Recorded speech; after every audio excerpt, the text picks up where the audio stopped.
Hey, it's Amy Scott Grant. I'm back in part two of Your Mouth is a 3D Printer. Okay, so in the first part, we talked about why this works and what the effect is and what happens if you're not paying attention. In this part, I'm going to give you some very specific tips for how to correct when you notice, because you have been noticing, right? That was your homework from the last video, was just start paying attention to what's coming out of your mouth. So this next step is to actually be able to consciously create what's coming out of your mouth.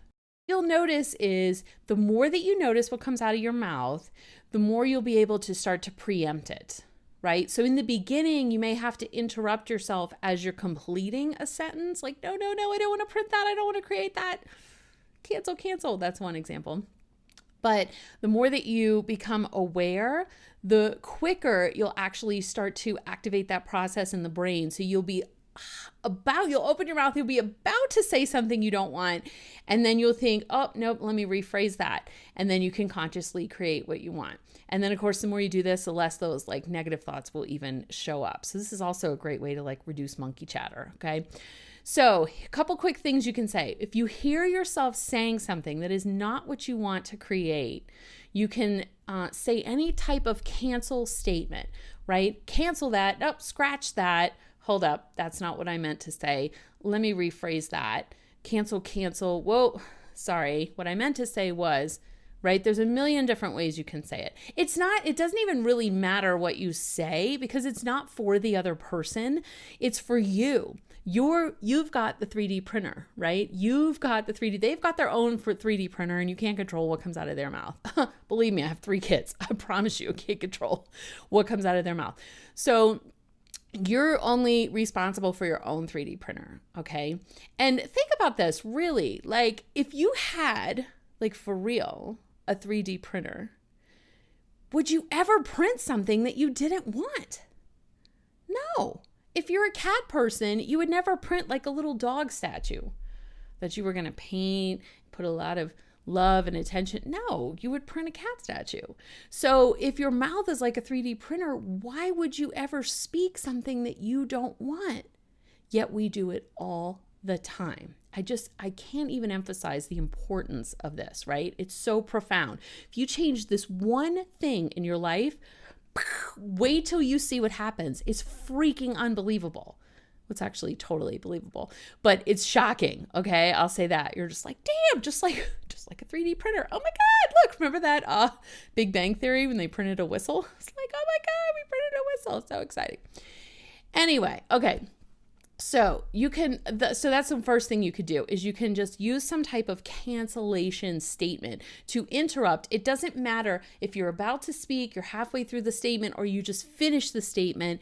It's not too late, right? You could just be like, cancel. You know what? I've sometimes done, 2 days ago, I said such and such to so-and-so. That's not true at all. I don't know why I said that. So cancel that. And what I meant instead is blah, blah, blah. Person's not even here. Assuming, like, if I hurt someone's feelings, I would call them up and be like, hey, I said this without, you might have taken that the wrong way. Here's what I really meant. But I just mean for myself, for my own 3D printer. Because have you ever seen how 3D printers work? They take a long freaking time, right? And our words sometimes manifest instantaneously. You've seen that happen, right? Wow, I'd really love some ice cream right now. Ding dong. Or you hear like the ice cream man in the neighborhood, or a friend is like, hey, I'm going to go to Baskin Robbins. You want to come? Oh my God, it's so weird. I just said that.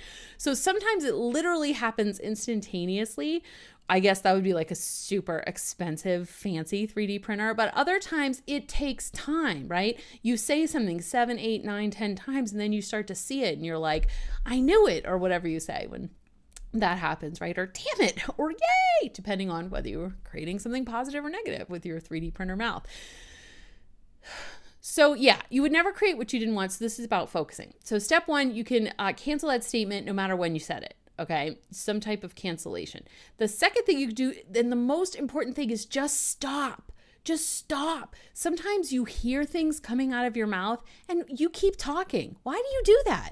I don't know. I do that too. Have you ever put your foot in your mouth and you're like, it's like watching someone fall in slow motion. It's like, no, but it happens anyway.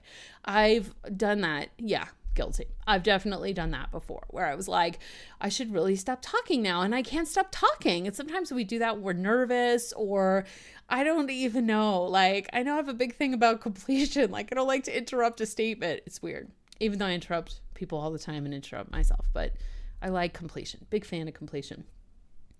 So just stopping mid-sentence, mid-word, mid-syllable even, is one of the most powerful things you can do, right? Because it interrupts that pattern, that neural pathway in the brain. And so it's the pattern shatter. If you've heard me talk about the pattern shatter, it's the same thing.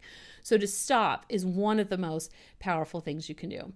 I have a little list if you see me looking to the side. So you could actually use a physical hand motion as well, if you like. Right?